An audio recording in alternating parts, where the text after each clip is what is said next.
I be moving, whipping the foreign, I'm cruising. The money I'm speaking is fluent. All of my business booming, stacking my cash in abundance. All of my family funded. Finally got what I wanted. Life is amazing, I love it. Everyone know that I run it. Yeah, look at me now, I came up. I've been thinking back then when I almost gave up on the game, cause I never got in my way. Yo les postos, bienvenue dans cette nouvelle vidéo Mercato et on commence avec Victor Osimhen qui a passé sa visite médicale. Le feuilleton Victor Osimhen a passé une étape importante même si le LOSC et Naples ne sont pas tout à fait parvenus à un accord pour le transfert de l'attaquant de 21 ans. On parle de 80 millions d'euros, le joueur a lui passé avec succès sa visite médicale dans la ville de Rome. Comme l'annonce l'ensemble de la presse italienne, les deux présidents doivent se rencontrer dans les prochaines heures pour finaliser le dossier. Le transfert prend un certain temps à se régler car un conflit est né avec les anciens représentants du Nigérian, obligeant les différentes parties à reprendre l'ensemble des négociations en début de semaine. Menacé de poursuites par les anciens agents du joueur, le club italien a pris ses précautions juridiques avant de bouger. Cet épisode semble être terminé lui aussi, ce qui a permis de faire avancer les choses.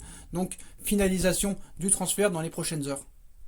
On passe au mercato parisien. Le PSG et Léo sont toujours dans la course pour Douglas Costa. Douglas Costa au PSG, une rumeur qui a déjà fleuri ces derniers mois. Elle est remise au goût du jour par le quotidien italien Tuttosport, dans les pages duquel on apprend que Pep Guardiola et City sont prêts à concurrencer le PSG pour attirer l'international brésilien de 29 ans.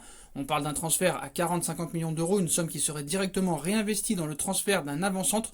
Toujours selon la même source, Raúl Jiménez de Wolverhampton et Arkadiusz Milik du Napoli, Edin Dzeko de la Roma et Alexandre Lacazette d'Arsenal sont cités comme des pistes potentielles, tandis que le Corriere dello Sport évoque une offre pour Duvan Zapata de l'Atalanta. Sous contrat jusqu'en 2022, Douglas Costa a inscrit 3 buts et délivré 7 passes décisives en 2019-2020 pour 27 matchs. Sera-t-il le remplaçant d'Edinson Cavani ? D'ailleurs, ce mercato d'été pourrait être compliqué entre Leonardo et Doha. Entre les pistes de Léo et celles de Doha, il y a parfois des écarts très importants. L'été promet d'être possiblement très animé du côté du PSG. Un an après son retour au PSG, Léo s'est lancé dans une campagne de recrutement très particulière. En effet, le Brésilien a activé de très nombreuses pistes ces derniers mois. Dans son viseur, 2 latéraux, un défenseur central, 2 milieux de terrain et un attaquant. Un chantier très vaste qu'il faut construire avec des moyens relativement limités. Le gendarme du fair play financier étant toujours à l'affût, même si la dernière décision concernant City fragilise un peu plus son existence et sa légitimité.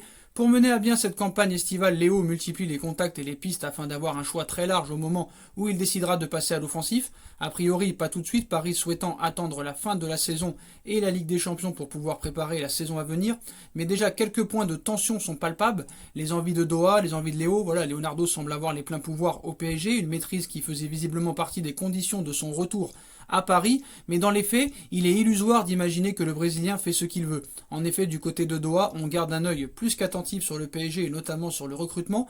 Les dirigeants qataris auraient même des souhaits très clairs pour l'été en cours et la saison à venir. Des joueurs identifiés au premier rang duquel on retrouve notamment le milieu de terrain du Milan AC Ismaël Bennacer. Pour autant, Léo persiste et signe à vouloir avancer sur les joueurs qu'il souhaite voir venir au PSG comme Sergej Milinkovic-Savic ou Lorenzo Pellegrini. Des divergences silencieuses qui pourraient vite devenir problématiques lorsque le PSG passera à l'action.